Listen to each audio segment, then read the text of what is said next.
ఓం శ్రీ గురుభ్యో నమః.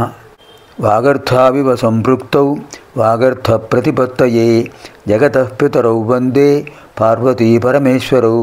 శృతిస్మృతిపురాణానాం ఆలయం కరుణాలయం నమామి భగవత్పాదం శంకరం లోకశంకరం. ఇదానీం వయం సర్వే చతుఃపంచాశత్తమ లహర్యాం ప్రవిశామః. 54వ లహరిలో ప్రవేశిస్తున్నాం. ఇప్పుడు ఇది కూడా తాండవం చేస్తున్న పరమేశ్వరుని స్తుతించే అద్భుత శ్లోకం. శంకరకృత షట్పదిలో ద్వితీయ శ్లోకం. దివ్యధుని మకరందే పరిమళ పరిభోగ సచ్చిదానందే శ్రీపతి పదారవిందే భవభయఖేదచ్యుతే వందే. దివ్యధుని మకరందే పరిమళ పరిభోగ సచ్చిదానందే శ్రీపతి పదారవిందే భవభయఖేదచ్యుతే వందే. దివ్యధుని మకరందే, ఆకాశగంగ అద్భుతంగా మకరందంతో కూడిన పద్మాలతో అలా ప్రవహిస్తుంది. పరిమళ పరిభోగ సచ్చిదానందే, ఆ పద్మముల యొక్క పరిమళంతో జ్ఞానమనే ఆనందంతో ప్రకాశిస్తున్నాయి. ఏమిటవి? పదారవిందములు. శ్రీపతి పదారవిందే, ఆ శ్రీ మహావిష్ణువు యొక్క పాదపద్మములు. ఎటువంటివి? భవభయఖేదచ్యుదే, సంసార సాగరంలో కలిగే దుఃఖాన్ని పోగొట్టేటువంటి, అటువంటి ఖేదచ్యుదే దుఃఖాన్ని పోగొట్టేటువంటి శ్రీపతి పదారవిందాలను వందే నమస్కరిస్తున్నాను. విష్ణు పాదోద్భవి గంగా అంటారు. అలాంటి అమృతోపమానమైన గంగాజలం ఉద్భవించడానికి కారణం ఆ శ్రీ మహావిష్ణువు యొక్క పాదపద్మాలే. అవి సచ్చిదానంద పరిమళమయములు, సచ్చిదానందమనే పరిమళభరితములు. అటువంటి పాదారవిందములు సంసార సాగరంలో కలిగే దుఃఖాలను తొలగిస్తాయి. ఆ పాదాలకు నమస్కారం.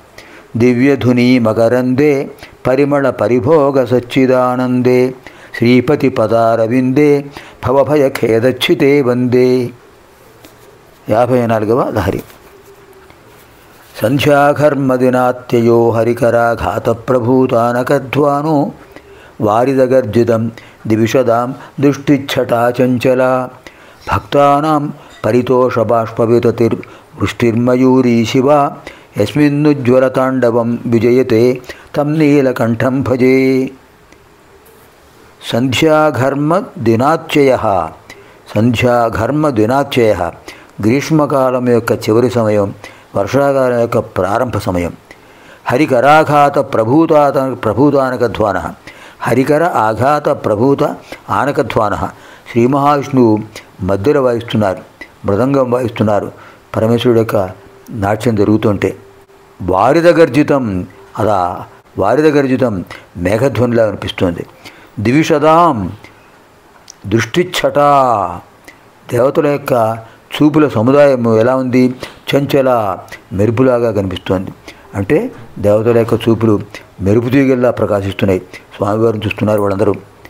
భక్తానాం పరితోష బాష్పవితతి, భక్తులకు సంతోషం కలిగించాలి అనే ఆ ఆనందంతో స్వామి ఆనంద ఖేళనం చేస్తున్నారు, ఆనంద తాండవం చేస్తున్నారు. అటువంటి స్వామివారి యొక్క ఆనంద బాష్పాలు వృష్టి, అంటే భక్తులు సంతోషిస్తున్నారు. భక్తుల యొక్క ఆనంద బాష్పాలు వాళ్ళని చూసి స్వామివారు ఆనందిస్తున్నారు. వారి ఆనంద బాష్పాలు వృష్టిగా అనిపిస్తోంది. ఆ సమయంలో ఎలా ఉందంటే పరిస్థితి అక్కడ? శివ అంటే ఎవరు? పార్వతీదేవి, మంగళకరురాలు. శివామయూరి, పార్వతీదేవి ఒక మయూరిలాగా, ఆడ నెమలిలాగా ఆ పరమేశ్వరుడు యొక్క తాండవాన్ని అనుసరించి, అంటే ఆమె కూడా లాస్యం. అమ్మవారు చేసే నృత్యాన్ని లాస్యం అంటారు, స్వామివారు చేసే నృత్యాన్ని తాండవం అంటారు. అలాంటిది అక్కడ కైలాసగిరిలో ప్రకాశిస్తోంది.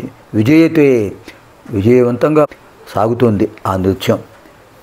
కం నీలకంఠం భజే, ఆ స్వామివారిని, ఆ నీలకంఠుడిని సేవిస్తున్నాను. సంధ్యా సమయం, వేసవికాలం అయిపోతుంది, వర్షాకాలం ప్రారంభమవుతోంది. స్వామివారు నాట్యం చేస్తున్నారు. మధ్యల ధ్వని, శ్రీ మహావిష్ణువు మృదంగాన్ని వాయిస్తున్నారు. అది ఎలా ఉందంటే మేఘధ్వనిలా అనిపిస్తోంది. దాంతో పార్వతీదేవి ఒక నెమలిలాగా అమ్మవారు కూడా లాస్యం చేస్తున్నారు. మేఘధ్వని లాంటి మృదంగ ధ్వని విని అటువంటి పరిస్థితుల్లో అమ్మవారిని చూస్తూ స్వామివారు ఇంకా ఆనందిస్తున్నారు. స్వామివారిని చూస్తూ భక్తులు ఆనందిస్తున్నారు. ఆనంద వర్షం కురుస్తోంది. ఎంతో అద్భుతమైన భావన. ఇది కూడా రూపకాలంకారం.